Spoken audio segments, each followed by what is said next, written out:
गुजरात के दौरे पे है, आज अहमदाबाद आए हैं, क्या वजह? आज गुजरात में महिला कांग्रेस का नेतृत्व सृजन कार्यक्रम है और तमाम जिलों से महिला अध्यक्ष और उनके जो कार्यकारिणी के लोग हैं वो आए हुए हैं। और मेरी बात यहाँ पर कम्युनिकेशन पे, सोशल मीडिया पर, मीडिया में किस तरह से आप अपनी बात सशक्त तरीके से रख सकें उस पर है। मुझे ऐसा लगता है कि गुजरात में 32 साल से बीजेपी की सरकार है। लोग खासे परेशान हैं। लोगों ने परिवर्तन का मन बनाया है।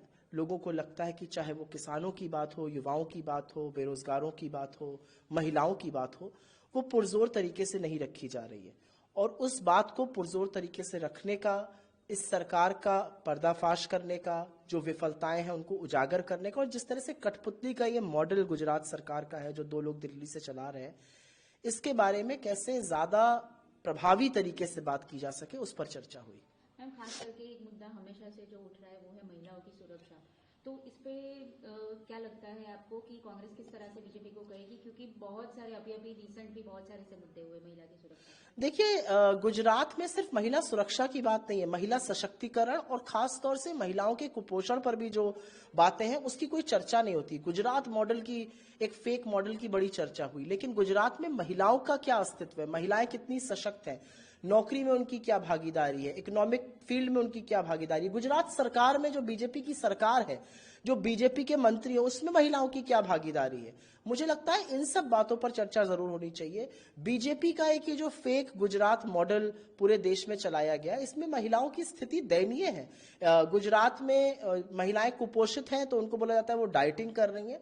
मुझे लगता है इन सब बातों में, ह्यूमन डेवलपमेंट इंडेक्स में महिलाओं का जो वंचित रहना है, वो गुजरात का जो मॉडल है उसकी सत्यता पर बात होनी चाहिए। मैम, महिलाओं की बात करें तो खास करके शांति पुरस्कार, जो इंदिरा गांधी शांति पुरस्कार मिशेल बैचलेट को मिला हुआ है, जिसपे आरोप है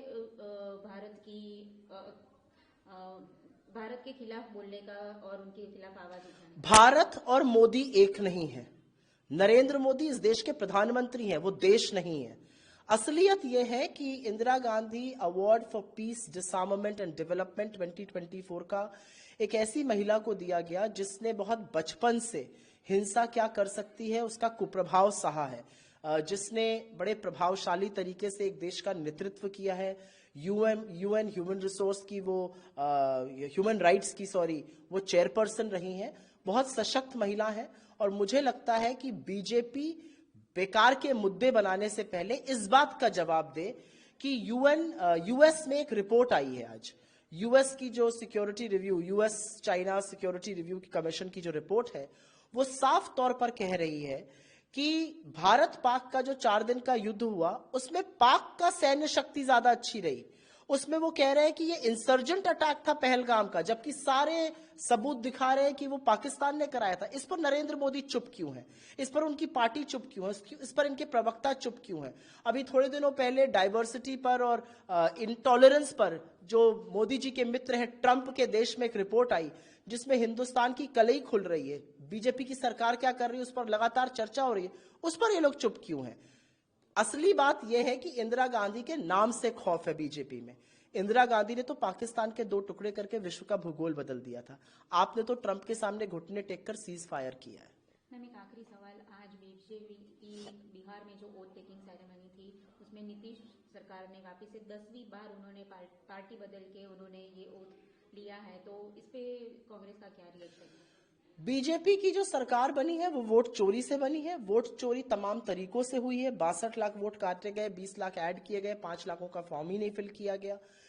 10 अक्टूबर को ज्ञानेश कुमार ने कहा 7 करोड़ 42 लाख वोटर है। 11 नवंबर को वो 7 करोड़ 45 लाख हो जाते हैं। बीजेपी के तमाम ऐसे लोग हैं जिन्होंने दिल्ली, हरियाणा, कर्नाटक में वोट दिया, वो जाके बिहार में वोट दे रहे थे। तमाम एपिक आईडीज जो हर जगह वैलिड है। इन सब सवालों का जवाब चाहिए। सवालों का जवाब चाहिए कि जिन लोगों को आपने समोसा खिलाकर और पटका पहनाकर ट्रेन में बिठाकर वोट देने भेजा, आज वो लोग बेचारे डंडे क्यों खा रहे हैं वापस आते वक्त? आज उन मजदूरों को भेड़ बकरी की तरह क्यों भरना पड़ रहा है ट्रेन में? तो मुझे ऐसा लगता है कि बिहार की जो सरकार है वो वोट चोरी की सरकार है।